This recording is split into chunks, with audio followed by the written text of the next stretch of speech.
Would any of you advise a client to defy a federal court order?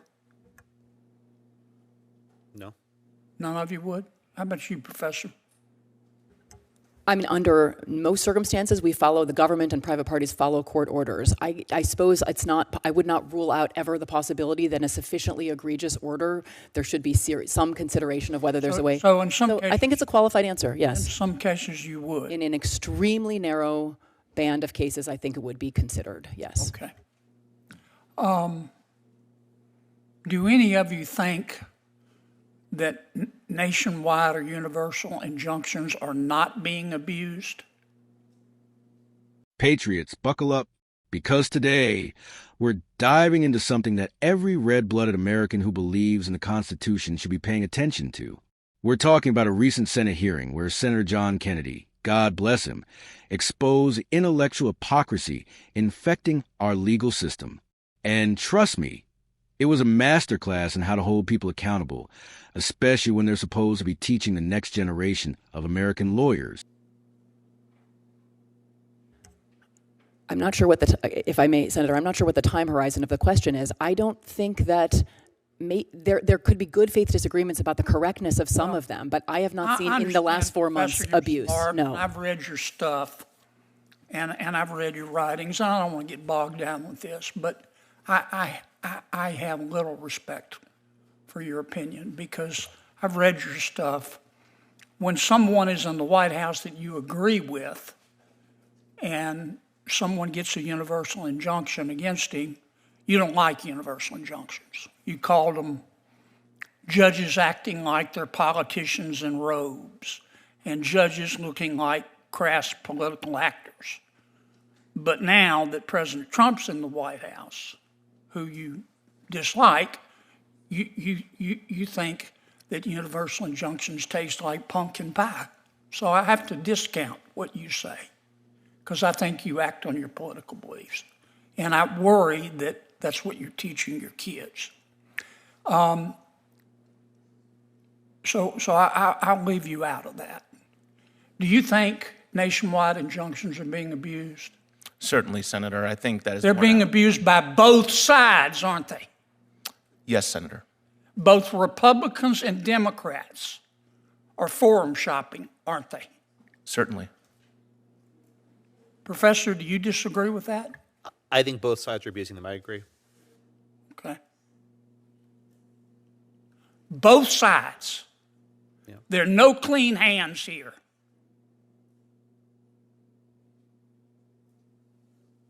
Now, your suggestion is that when a federal judge issues a nationwide injunction,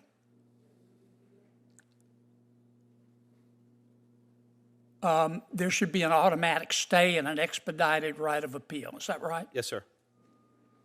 Do you disagree with that? I haven't given enough thought to have a position on it, Senator. I suspect, Professor, your answer will be it depends on who's president. No, Senator. Let me ask you about this. What if we had a rule? I was reading an article the other day. I'm not suggesting it. I just want your opinions. That said, if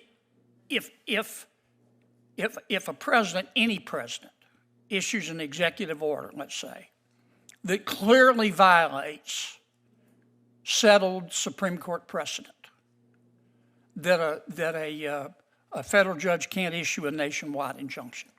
For example,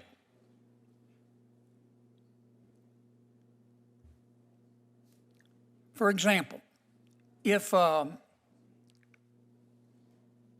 federal a president issued an order that said no one in America has right to counsel any longer, including but not limited to, in a felony case, having the government pay for your lawyer if you can't afford it.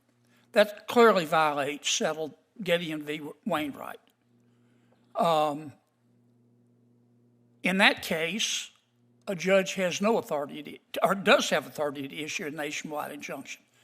But in a case where the law is unclear, a judge should refrain from that. Now, obviously, we'd have to to trust our judges, but we're supposed to be able to trust them anyway. What do you think about that? I don't agree with that, Senator, because I think universal injunctions transgress the limitations under Article 3, even if the underlying merits are clear. I happen to agree with you. I don't think there's any basis under Article 3, under Supreme Court precedent, under the English common law for nationwide injunctions. I think politicians have helped judges, and many judges are politicians, to just make it up. And many of them are like Professor Shaw here. If they like the president, they're against nationwide injunctions. If they don't like the president, they're for him. Professor, let me ask you this while I have you. On April 22nd, 2024, you said there are some members of the Supreme Court that are evil. Which justices were you talking about? I'll take it your word, Senator. I don't recall using that word, but All right, here's what you said. You were talking about the majority opinion in Muldrow v. City of St. Louis. You said, quote, Justice Kagan, will she be able to control the opinion's future distortion by her evil colleagues? Probably not, end quote. Who were you talking about? sir, I'm very skeptical. If it's a transcription, it was probably a transcription error. I do not think I said. No, you said it. Why don't you own up to it? Which you call some of the members of the Supreme Court evil. Now, which ones do you think are evil? I would have to refresh my recollection. I've been very critical You're of some embarrassed members of the that Supreme you made Court. that statement, aren't you? I'm You're an officer Senator, it of the doesn't sound court. like something that You know I what would I'm say. embarrassed at? That you're teaching our kids. I don't refer to Supreme Court justices as evil You did, in here the classroom, on sir. your podcast, April 22nd, 2024. Okay, well, Big as Dallas. And you're an officer of the court, and you're here advising us to be respectful to federal judges, and you say they're evil members of the United States Supreme Court? Gag me with a spoon. You're part of what's the problem in all of this. Thank you, Senator Kennedy. Senator Durbin.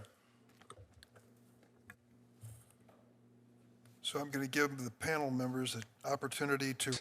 Let's start with the basics. The hearing opened with a simple question. Would you advise a client to defy a federal court order? Sounds easy, right? The answer should be a resounding no, because we are a nation of laws, not of men. But no, one professor couldn't even give a straight answer. Instead, we got, and I quote, under most circumstances, and something about extremely egregious orders where defiance might be warranted. Let me break this down. That's law school lingo for I'll change my opinion, depending on who's president. And that's exactly what Senator Kennedy called out. Nationwide injunctions, a broken tool? Now let's talk about nationwide injunctions. Those sweeping rulings where one unelected judge can overrule the will of the people from coast to coast.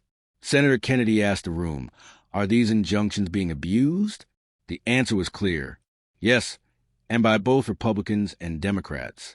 That's right, folks. Both sides have been playing games. But the difference is, we conservatives actually want to fix it. We're not the ones cheering on rogue judges just because they happen to stop a president we don't like. Academic hypocrisy laid bare. Then, Senator Kennedy goes for the jugular. He points out how one professor was allergic to nationwide injunctions when they were used against Obama, but suddenly they're tasting like pumpkin pie now that they're used against Trump. You can't make this up, folks. This is a type of double standard that's destroying our institutions. From our courtrooms to our classrooms, you got professors acting like part-time resistance bloggers, and they're teaching your kids. They're turning law schools into indoctrination camps. A real fix. Kennedy's proposal. Senator Kennedy floated a real solution. If an executive order clearly violates settled Supreme Court precedent, like the right to counsel, then a judge can step in. But if the law isn't settled, if it's still in that gray area, then a judge shouldn't have the power to toss out an entire executive action nationwide. You know what that's called? Checks and balances, limited government, constitutional restraint, all things that the left conveniently forget when they don't like the person in the White House. Article 3 and judicial tyranny. One witness even agreed. These universal injunctions go beyond Article 3 of the Constitution. That's not conservative talking points. That's straight-up constitutional law. Judges were never meant to rule the whole country from a single bench. But these activist judges, they act like they're running for office. And some of them probably should be. At least then, they'd have to answer to voters. Evil justices? Really? And then we get to the bombshell moment. Senator Kennedy drops the hammer. He quotes a law professor calling some Supreme Court justices evil. Not biased, not mistaken. Evil. And this man teaches law. He trains the future lawyers of America while throwing slanderous labels at Supreme Court justices because he disagrees with them. Look, I don't care if you're a liberal, a conservative, or somewhere in between. If you're calling our justices evil because you don't like their opinions, you're part of the problem. And if you're an officer of the court, like this professor is, then you ought to be ashamed. Final thoughts. Patriot to Patriot. Listen, Patriots. This isn't just about one hearing. It's not even just about nationwide injunctions. It's about the soul of our legal system. We need professors who teach law, not political theology. We need judges who interpret the Constitution, not their feelings. And we need leaders like Senator John Kennedy, who aren't afraid to call out the double standards and restore common sense in Washington. So if you're sick of the judicial activism, sick of the hypocrisy, and sick of our kids being brainwashed by so-called legal experts, then it's time to stand up and speak out. We've got a Constitution to defend. Smash that like button. Share this with your fellow patriots. And don't forget to subscribe for more content that defends truth, justice, and the American way. This is Patriot Pulse Channel, and I'll see you in the next one. God bless you, and God bless the United States of America.